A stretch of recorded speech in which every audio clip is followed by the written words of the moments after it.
warahmatullahi wabarakatuh. Bagaimana kabar kalian semua di rumah? Oke, kita masih melaksanakan pembelajaran kegiatan praktikum yang bersifat online ya. Jadi pada hari ini, pada kesempatan kali ini saya akan mendemonstrasikan beberapa pengujian terkait dengan identifikasi asam basa. Nah, untuk pengujian identifikasi asam basa di sini saya sudah mempersiapkan beberapa indikator asam basa yang kalian pastinya sudah mengenal ya, ada di dalam buku catatan kalian bahwa ada beberapa indikator yang bisa membedakan senyawa asam dan senyawa basa. Nah, ini ada bahan-bahan yang akan kita uji. Nah, nantinya silakan kalian bisa tuliskan dalam job sheet kalian terkait hasil praktikum yang saya lakukan hari ini. Jadi sambil menonton videonya kalian juga bisa menuliskan sifat-sifatnya di buku catatan kalian masing-masing. Oke, untuk identifikasinya kita menggunakan beberapa indikator. Yang pertama ini ada, pastinya sudah kenal ini ya. Ini ada kertas lakmus merah, kemudian ada kertas lakmus biru. Ini sudah satu paket ini biasanya.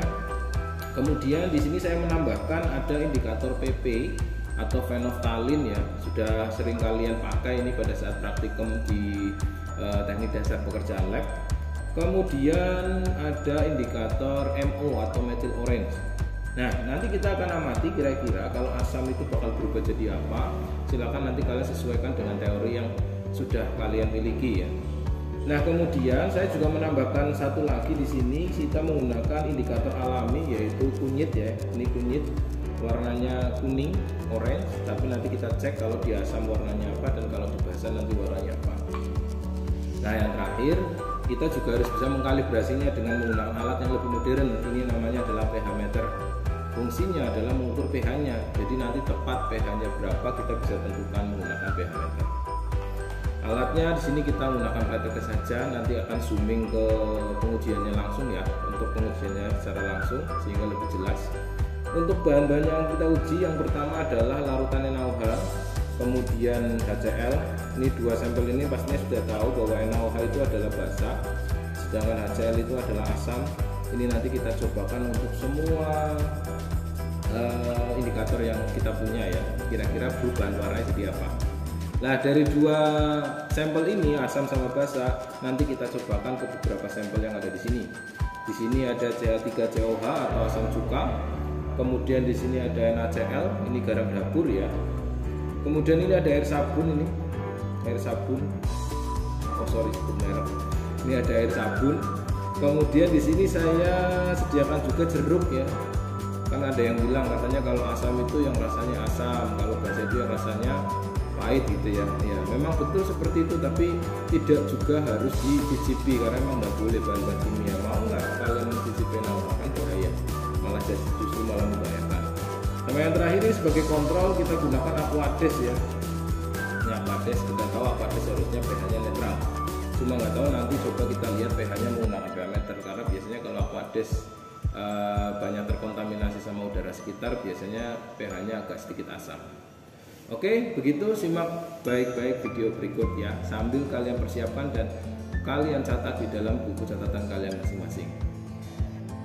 Oke, untuk awalan kita coba dulu nih yang jelas ya. NaOH itu adalah basa, HCl itu adalah sampel asam. Kita akan cobakan ke beberapa indikator dan kalian silakan amati perubahannya baik-baik ya. Misalkan NaOH kita tambahkan lakmus merah, nanti warnanya apa? Silakan kalian catat. Kalau tambahkannya lakmus biru, nanti warnanya apa? Silakan kalian catat. Dan kita bandingkan dengan menggunakan HCl, karena kalau sampel HCl itu kan sampel asam, mestinya terdapat perbedaan di situ. Oke, yuk kita mulai saja. Pertama kita teteskan dulu NaOH ini pada plat tetes yang paling ujung kanan ini ya. Kita langsung gunakan dua. Oke, kemudian kita ambil lakmus merah. Kira-kira warnanya akan berubah jadi apa ini?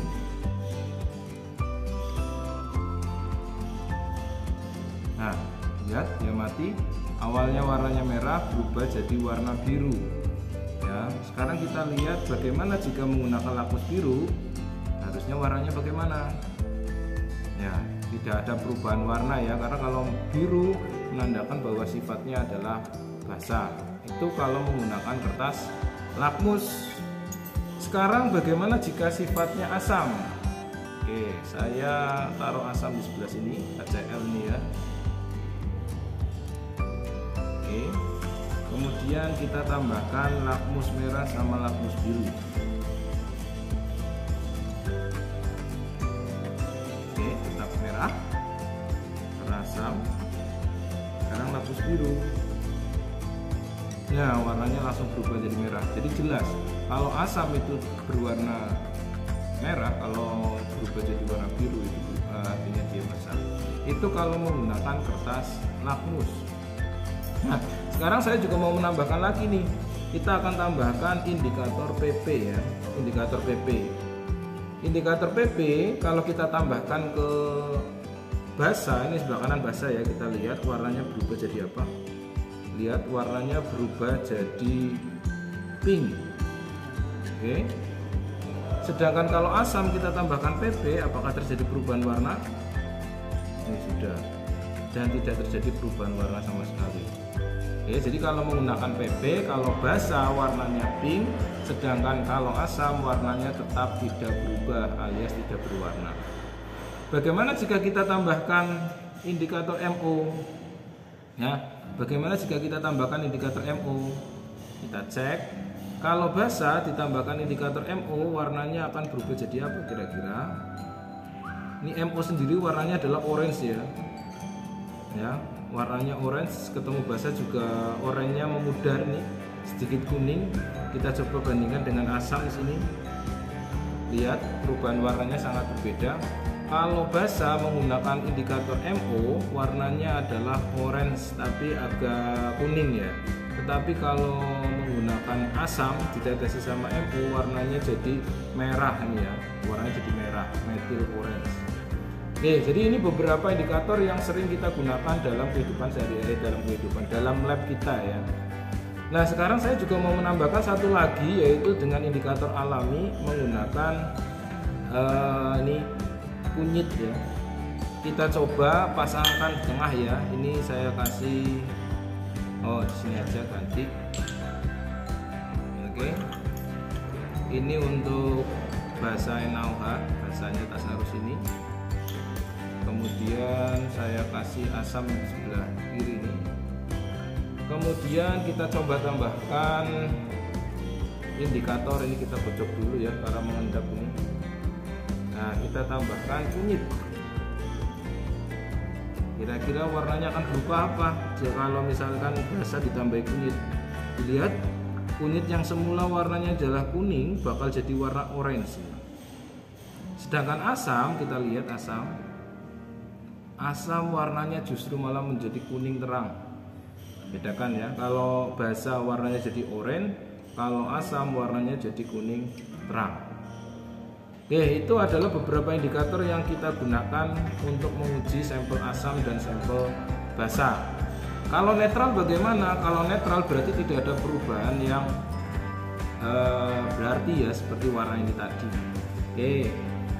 Nah, nantinya untuk sampel-sampel yang lainnya kita akan uji satu persatu, dan silakan kalian catat dalam job sheet yang sudah kalian punya, kalian miliki, dan tentukan dia sifatnya asam, basah atau netral. Oke, selanjutnya kita akan uji sampel satu persatu. Yang pertama ada asam cuka, CH3COH, kemudian ada NaCl, ada air sabun, ada air jeruk, dan terakhir adalah Aquades ya. Nah, kita akan uji berurutan pakai lakmus merah, lakmus biru, lakmus merah, kemudian indikator PP, indikator MO, dan terakhir adalah indikator kunyit. Oke, saya langsung jejerkan dulu. Ini kita ambil CH3COH-nya atau asam cuka. Saya taruh di 1, 2, 3, 4. Ini ya, kita sampelnya langsung ke sini. 5. Oke, karena kita punya 5 sampel, 5 indikator ya. Sekarang kita coba satu-satu. Yang sebelah kanan ini kita gunakan indikator lakmus biru. Oke, lihat perubahannya, berubah jadi merah. Jadi CH3COH sifatnya apa, silakan nanti disimpulkan ya, dicatat dulu. Kemudian kita masukkan indikator lakmus merah.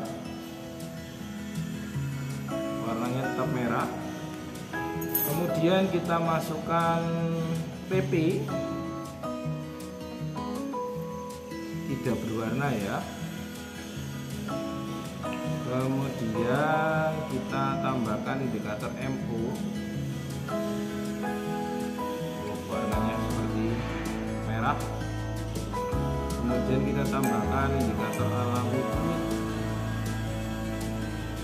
warnanya kuning.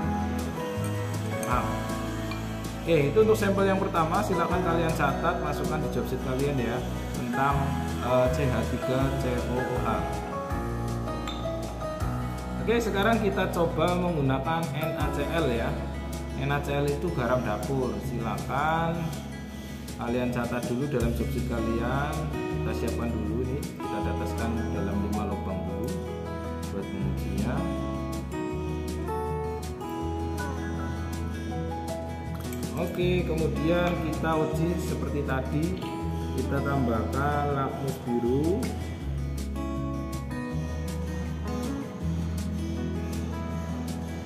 ya.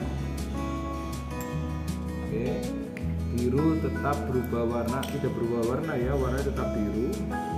Kasih warna merah juga tetap merah. Kasih PP,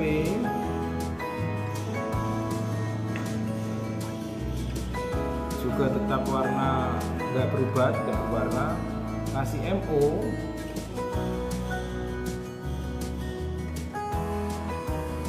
tetap warnanya MO ya, seperti itu ya, orange. Kita coba kasih kunyit, warnanya juga tetap warna kunyit ya, seperti itu. Silakan dicatat. Oke, sampel selanjutnya adalah sabun. Ini sabunnya sabun cuci tangan ya. Jadi kita cek juga apakah pH-nya dia asam, basa atau netral justru ya. Kita coba teskan. Ya, secara teoritis itu memang sabun itu sifatnya basa ya, tapi kita coba di sini. Karena ini sabun cuci tangan, bisa aja mungkin pH-nya tidak basa. Oke, kita coba ya menggunakan indikator lakmus biru. Warnanya tetap biru. Kita coba cek apakah lakmus merah akan berubah jadi warna merah atau biru. Wah, ternyata tetap warnanya merah ya. Kita coba cek pakai indikator PP, apakah berubah jadi warna pink dan tidak berubah jadi warna pink. Karena indikator PP itu memiliki trayek 8 sampai 10 ya. Jadi kalau di bawah 8 itu bisa aja dia asam. Tapi kan kita tahu bahwa asam itu kurang dari 7. Berarti antara 7 sampai 8 menggunakan indikator PP tidak bisa terdeteksi tuh. Sekarang kita coba pakai MO. Ya, warnanya tetap oranye seperti warna MO-nya. Sekarang coba kita pakai kunyit. Pakai kunyit juga warnanya tetap tidak berubah ya. Berarti silakan kalian simpulkan sendiri untuk sabun cuci tangan ini yang saya gunakan ini sifat pH-nya seperti apa, asam, basa atau netral. Oke, selanjutnya adalah kita gunakan sampel larutan jeruk. Ini jeruk segar barusan saya meras ini ya, bisa ada biji-bijinya. Kita cek juga, kasih sampel sini beberapa buat kita uji menggunakan pH indikator yang sudah ada. Oke, coba kita gunakan lakmus biru. Kira-kira sifatnya apa ya? Oke, lihat berubah warna jadi merah. Lakmus biru berubah jadi warna jadi merah. Lakmus merah kita cek, tetap warna merah ya, tidak berubah. Kemudian kita cek menggunakan indikator PP. Ya, tidak berubah juga. Kemudian kita cek menggunakan indikator MO. Ya, warnanya jadi merah pekat ini ya. Dan terakhir kita gunakan kunyit. Oke, warnanya tetap kuning ya. Itu untuk sampel larutan jeruk. Silakan kalian catat di percobaan. Oke, selanjutnya adalah Aquades ya, ini kontrol aja, harusnya netral ini. Kita coba cek. juga menggunakan keenam indikator yang sudah ada, kelima, 5 indikator. Pertama adalah lakmus biru, cek warnanya tetap biru. Kita cek pakai lakmus merah, warnanya tetap merah. Kita gunakan indikator PP, warnanya tetap bening, tidak berwarna. Kemudian kasih MO, warnanya oranye ya, tetap oranye. Kemudian kita kasih kunyit, warnanya tetap warna kuning ya, tidak berubah. Oke, itu adalah percobaan kita tentang beberapa sampel pengujian menggunakan indikator lakmus biru sama merah, indikator PP sama indikator MO dan indikator kunyit. Nah, silakan nanti kalian catat, kemudian kalian simpulkan dia sifatnya apa. Oke, selanjutnya untuk mengecek berapa sih pH pastinya dari larutan yang sudah kita coba, kita bisa menggunakan alat yang lebih modern, yaitu menggunakan indikator, bukan indikator ya, ini namanya adalah pH meter. Oke, pH meter ini seperti ini gambarannya. Ini ada tombol on off-nya, ini ada display pembacaan pH meternya. Bagian belakangnya ini ada bagian buat untuk kalibrasi. Sedangkan di bagian bawahnya mesti ada indikatornya ini ya, seperti kayak lampu bagian bawahnya. Cara menggunakannya cukup mudah, kita tinggal nyalakan saja pH meternya. Nanti di sini akan membaca data pH. Kemudian kita tinggal celupkan saja ke sampel yang akan kita uji pH-nya. Nah, tapi sebelum itu, kalau kita akan menguji menggunakan pH meter, maka kita juga harus menggunakan kontrol. Nah, biasanya kita gunakan Aquades nih buat mencucinya tiap kali kita mencoba. Oke, kita uji, kita celupkan, kita lihat pH-nya berapa. Ini pH-nya Aquades ya. Aquades itu harusnya netral, tapi kita cek masih bergerak. Ini displaynya 7,4, 7,3, 7,2 masih bergerak, 7,1. Ya, udah selesai, kita berhenti. pH-nya Aquades yang kita gunakan itu 7,1 ya. Jadi artinya mendekati netral. Oke. Nah, nantinya setiap kali kita akan mengecek beberapa sampel ini, maka setelah kita cek, kita kemudian cuci dulu dengan menggunakan Aquades sebelum melanjutkan ke sampel yang berikutnya. Oke, yang pertama kita uji HCl ya. HCl itu asam, sehingga harusnya pH-nya kurang dari, nah ini berapa nih? Kita akan bisa dilihat pH-nya HCl adalah 0,2.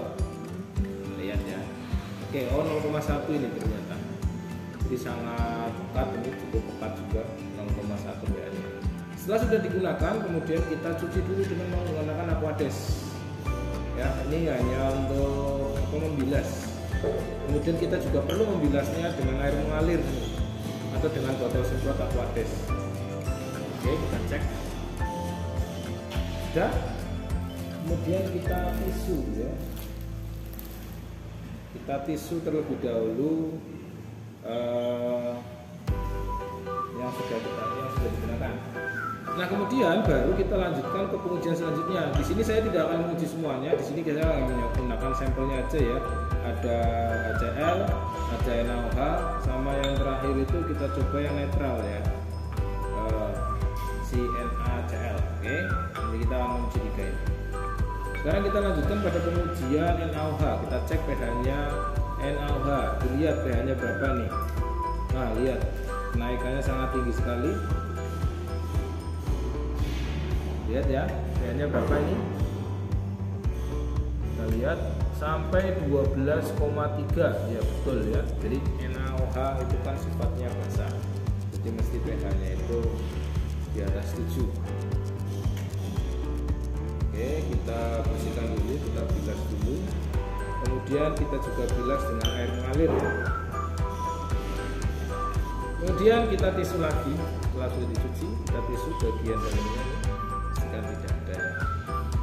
Nah, yang terakhir kita akan coba menguji NaCl. Kita ukur pH-nya sama setelah sudah dicuci, setelah sudah dibilas, kemudian sudah dikeringkan dengan tisu. Sekarang kita uji NaCl. Berapa pH-nya NaCl? Kita cek di sini.